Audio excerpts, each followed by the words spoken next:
Praise the Lord. கர்த்தருடைய பரிசுத்த நாமம் மகிமைப்படுவதாக. இன்றைய தியானம் 2 ராஜாக்கள் 4ஆம் அதிகாரத்திலிருந்து 6ஆம் அதிகாரம் வரை. இந்த நாள் தியானத்திற்கான தலைப்பு, தேவன் நம் தேவைகளை எப்படி சந்திப்பார். இந்த நாட்களில் இந்த ராஜாக்கள் புஸ்தகத்தில் நம்ம தியானித்து கொண்டு இருக்கிறோம். கர்த்தருடைய தேசத்தை ஆளும்படியாக தேவன் ராஜாக்களை ஏற்படுத்துகிறார். தாவீதுடைய நாட்களில், சாலமோன் ராஜாவுடைய நாட்களில் நாம் பார்க்கும்போது மக்களுடைய தேவைகளெல்லாம் பரிபூர்ணமாக சந்திக்கப்பட்டிருந்தது. ஏன்னா தேசம் நல்ல ஒரு நிலைமையில் இருந்துச்சு. அவர்களுக்கு தேவையான காரியங்கள் எல்லாம் அவர்களுக்கு கிடைத்தது. ஆனால் இப்போது சாலமோனுடைய நாட்களுக்கு பின் தேசம் இரண்டாக பிரிந்த பிறகு அநேக ராஜாக்கள் தீமையான காரியங்களை செய்தபடியால் செழிப்பான தேசத்தில் அநேக விதமான தேவைகள் ஏற்படுகிறதை நாம் பார்க்கிறோம். அப்போ இப்படிப்பட்ட நல்ல ராஜாக்கள் இல்லாத நாட்களில் தேவன் ஒரு சில தீர்க்கதரிசிகளை எழுப்பி தேசத்தில் உள்ள தேவைகளை சந்திக்கிறார். நம்ம எலியா தீர்க்கதரிசியை குறித்து நாம் தியானித்தோம். எலியா தீர்க்கதரிசி மூலமாக தேச அளவில் ஆண்டவர் பெரிய அற்புதமான காரியங்களை செய்தார். ஆனால் எலியாவினுடைய நாட்களுக்கு பின் தேவன் எலிசா தீர்க்கதரிசியை தெரிந்து கொண்டார்.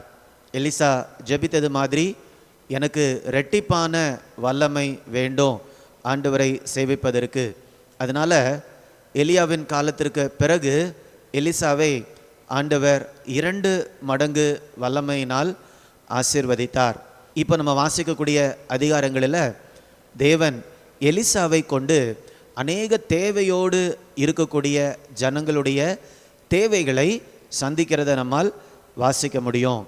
இந்த அதிகாரங்களை நாம் படிக்கும்போது ஒரு சில விதத்தில் புதிய ஏற்பாட்டில் இயேசு தேவையோடு இருந்தவங்களை எப்படி சந்தித்து அவர்களுக்கு நன்மை செய்தாரோ அதே மாதிரிப்பட்ட காரியங்களை கூட இங்கே நம்ம வாசிக்க முடியும்.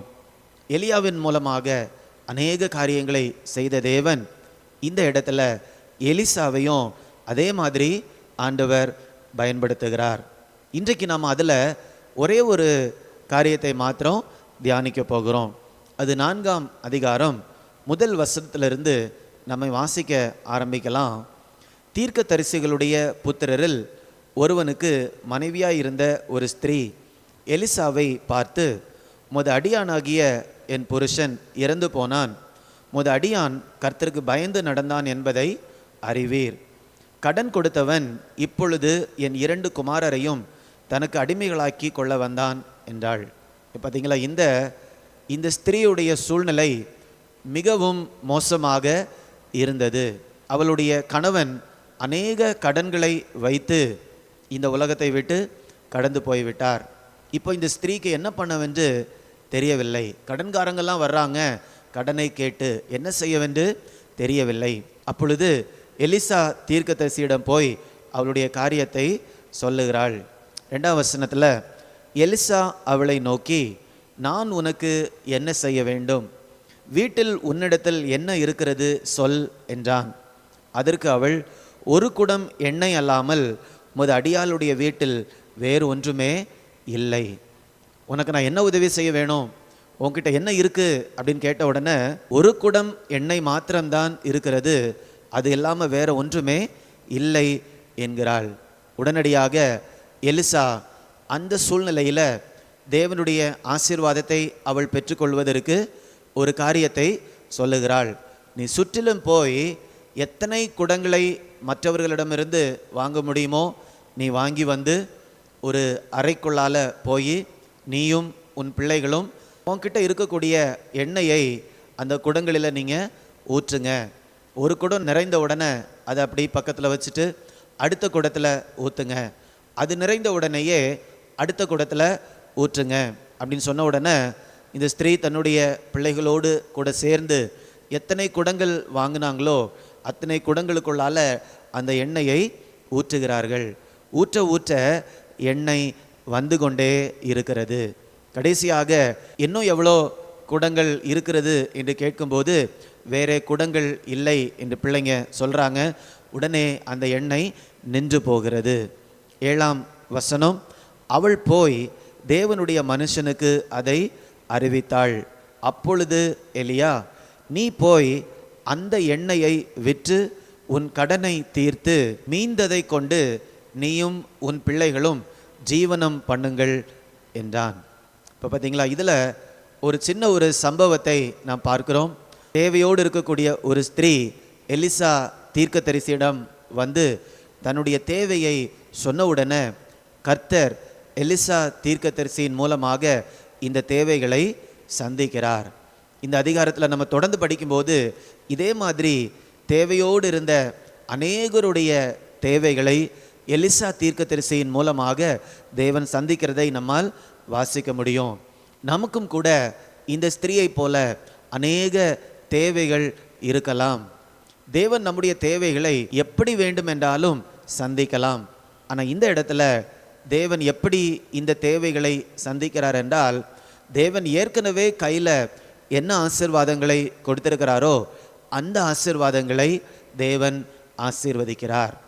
ஏற்கனவே கையில் இருக்கக்கூடிய ஆசீர்வாதத்தை தேவன் பெருக பண்ணினதுனால அதை விற்று தங்களுடைய கடன்களை அடைத்து அது போக தங்களுக்கு தேவையான காரியங்களுக்கு பயன்படுத்தி கொள்ளுகிறார்கள். நம்முடைய வாழ்க்கையிலும் கூட நமக்கு தேவைகள் அதிகமாக இருக்கும்போது நம்முடைய கரத்தில் தேவன் எதை கொடுத்திருக்கிறார் என்று நாம் பார்க்க வேண்டும்.